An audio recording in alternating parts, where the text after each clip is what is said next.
Madam Secretary, thank you very much for coming to Georgia. Welcome to Georgia. Thank you. My name is Tina Burjaliani. I'm Deputy Justice Minister.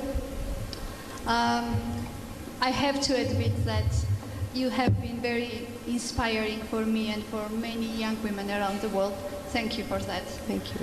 In Georgia, women play a very important role in different areas, in very difficult areas, I would say, including law enforcement, national security area, and we are doing our best to push the reforms as far as possible. I'm a lawyer and I've been following your career. I'm very impressed with the achievements you've made in juvenile justice, child welfare area.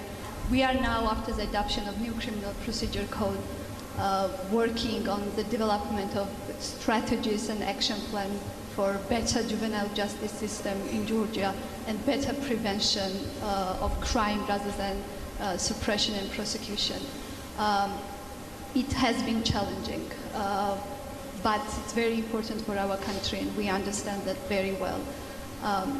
I would love to hear from you, from your experience as a very prominent lawyer and activist in this area in the United States.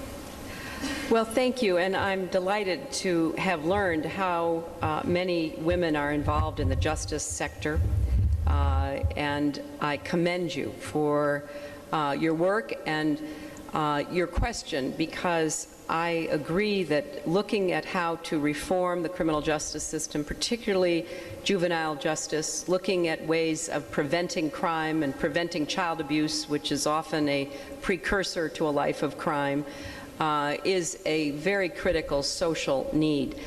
You're right, as a young lawyer, I was involved in the American Bar Association's efforts to rewrite the laws pertaining to juvenile justice across our country.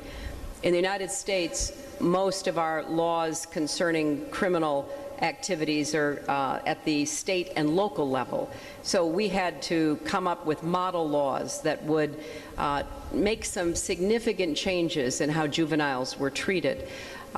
Because too often what we found was that three things were problems. One, children who were committing petty or small crimes were often put into jails with adults, which meant that they learned how to be better criminals.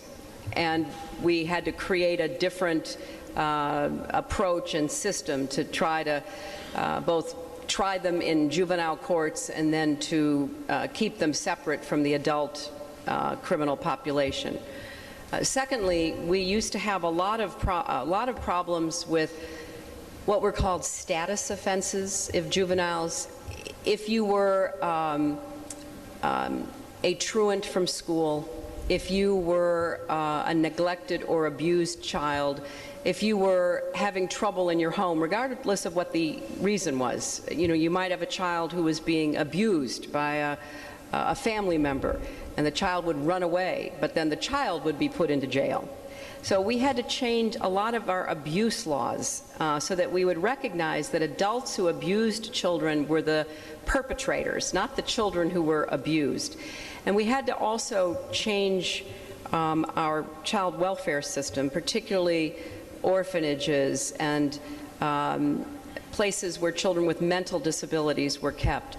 One of the other things I worked on was to provide education for children who had mental retardation or other mental problems, because they would often be warehoused, and the ones who were just turned out into society often were caught up in crime without even the necessary mental ability to make decisions for themselves.